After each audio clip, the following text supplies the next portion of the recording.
ইদানিং তো তোমরা দেখতেই পাচ্ছ বড় কাছারির মন্দির নিয়ে অনেক রকমের ভাইরাল ভিডিও আসছে যে ওখানের মন্দিরের পুরোহিতরা ওখানকার দোকানদাররা খুব খারাপ ব্যবহার করে। হ্যালো এভরিওয়ান, আমি পিয়ালি। 17ই শ্রাবণ আমি আমার হাজবেন্ড গেছিলাম বড় কাছারি পুজো দিতে। তো জানো 17 শ্রাবণ মানে ভীষণ ভিড় হবে। তো প্রথমে ভেবেছিলাম ভোরবেলা পুজো দিতে যাব, কারণ ভোরবেলা হয়তো ফাঁকা হবে এই ভেবেই যাবো ভেবেছিলাম। কিন্তু সকালবেলা একদম কি জানি উঠতেই পারছিলাম না ঘুম থেকে। অথচ আমি সব সময় ভোরবেলাতেই পুজো দিতে যাই, সব সময়। তোমরা নিশ্চয়ই আমার আগের ভিডিওতেও দেখেছো আমি ভোরবেলাতেই যাই। তো গেলাম না। তারপরে বর কাজে চলে গেল, আমাকে বলল দেখো দোকান থেকে ফিরে 12:30টার পরে আমরা যাব।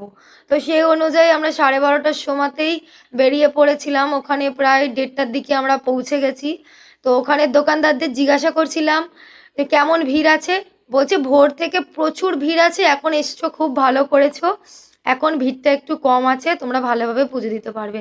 শুনে তো আমার মনটা আনন্দ হয়ে গেল যে বাবা বড় কাছারিও চাইছিল এত ভিড়ের মধ্যে ঠেলাঠেলি না করি, ভালোভাবে যাতে পুজো দিতে পারি। সেই কারণেই হয়তো আমাদের বাধা দিয়েছিল যে এখন যাস না। তো সেই অনুযায়ী মন্দিরের ডালা নিয়ে নিয়েছি। আর এই দেখো আমি আমার হাজব্যান্ড দুজনেই স্নান করে নিচ্ছি, তারপরেই ঘটে জল তুলবো দুজনেই। তো ফোনটা যেহেতু ওইখানটা রেখেছি, একে একে স্নান করছি, ফোনটাকেও নজর রাখতে হবে, কারণ বুঝতেই পারছো চুরি হয়ে যেতে পারে ফোন।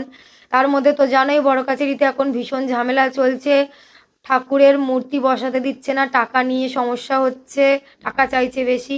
হ্যাঁ, টাকা নিয়ে সত্যিই সমস্যা হয়, কারণ আমি আমার ছেলের বড় কাছারির চুল দেওয়া পুজো দেওয়ার সময় তো এই ঝামেলার সম্মুখীন হয়েছিলাম। তখনও এরকম ঠাকুর রাখতে দিচ্ছিল না, 500-600 টাকা দিতে হবে তারপরেই রাখতে দেবে। বললাম 300 টাকা দাও, কিছুতেই নিল না। আমার হাজব্যান্ড বলল থাক ছেড়ে দাও, ছেলের পুজো দিতে এসেছি, এত দর কষাকষি করার দরকার নেই, যা বলছে দিয়ে দাও। তো সবার কাছে তো এরকম এত এত টাকা চাইলে হয় না, সবার কাছে তো দেওয়া সম্ভব হয় না। 500 টাকা বলে হয়তো আমরা দিয়ে দিতে পেরেছি, হয়তো 2000 বললে হয়তো দিতে পারতাম না। আর দেখতেই পাচ্ছ বড় কাছারির মন্দিরে কতটা ভিড় আছে বেলা 1:30-2টোর সময়ও। আর দাঁড়িয়ে দাঁড়িয়েই আমি আমার পুরো জামা শুকিয়ে গেছে, এতটাই ভিড় মনে হচ্ছিল। দেখো প্রচুর লোক এসছে। তো 3বার প্রদক্ষিণ করে তারপরে বাবা বড় কাছারির মন্দিরে পুজো দিয়ে নিয়েছি সুন্দরভাবে, অনেক ঠেলাঠেলি করে হলেও পুজোটা আমরা ভালোভাবে জলটা ঢালতে পেরেছি। তারপরে পুজো দেওয়ার পরেই আমি বললাম হাজব্যান্ডকে যে তুমি জামা কাপড় পরে নাও, আমি আর জামা কাপড় ছাড়বো না, ওই জামা কাপড় পরেই আবার ফেরত চলে এলাম। আজকের মতন বাই বাই।